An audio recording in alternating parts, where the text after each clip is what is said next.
Hi. So we're going to talk about PMS.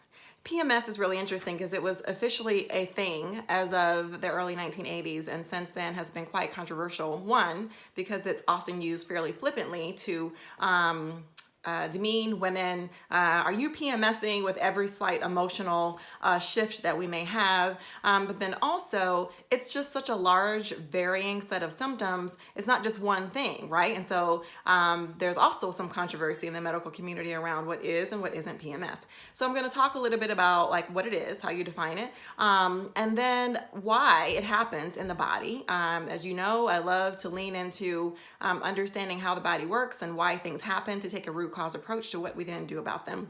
And then I'll talk later about some natural ways that you can help to balance out some of your hormonal symptoms so you have less or completely get rid of your PMS. So PMS is a collection of physical and emotional symptoms that many women experience in the latter half of their menstrual cycle.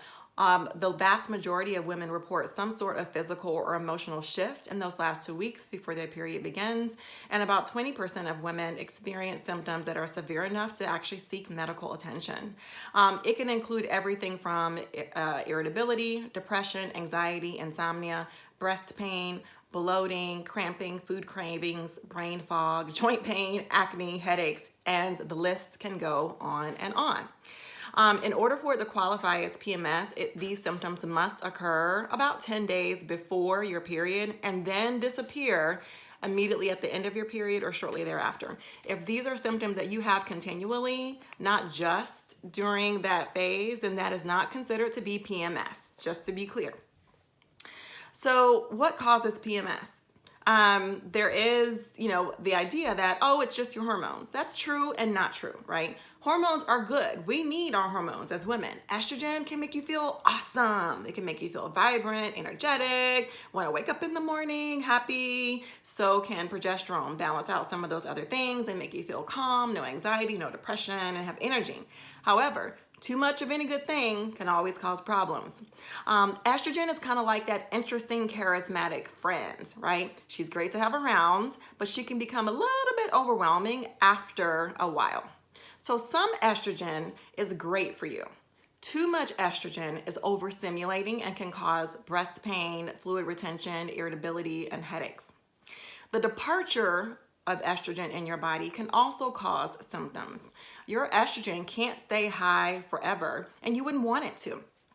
Estrogen has to drop at the end of your cycle, and when it does, it brings serotonin and dopamine, really important neurotransmitters that affect things like anxiety, depression, irritability. It brings those neurotransmitters down with it.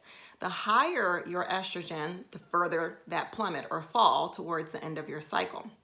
The withdrawal from estrogen can cause fatigue, night sweats, and migraine. So you kind of been on this high and then it sharply plummets and then you feel like crap. At the same time that estrogen is going up and down throughout your cycle, progesterone should be kind of coming to your rescue, helping to smooth those ebbs and flows. If you can make enough progesterone, it will soothe you and shelter you from those ups and downs of estrogen. Remember, in the past, I've talked about progesterone kind of counterbalances estrogen. And so progesterone has other superpowers as well, such as converting to another neurosteroid in the brain, not quite neurotransmitter, but it does work in the brain. And that substance produces GABA, G-A-B-A, which does wonders to calm your brain and minimize anxiety, depression, irritability, and some of the emotional symptoms that we see from the sharp decline of estrogen as a result of PMS.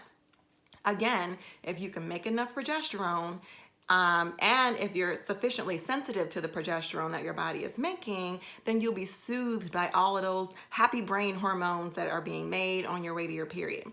If, on the other hand, you don't make enough progesterone, or if your progesterone drops way too quickly throughout the latter part of your cycle, then you may experience some mood symptoms like depression, irritability, anxiety, and so forth.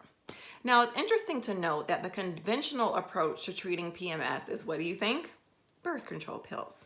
And y'all know my take on birth control pills, but what birth control pills do is they basically stop your normal ebb and flow and fluctuation of hormones throughout the month. So you just flatline. It's like completely stops the normal process of hormones that we need to really properly function as women.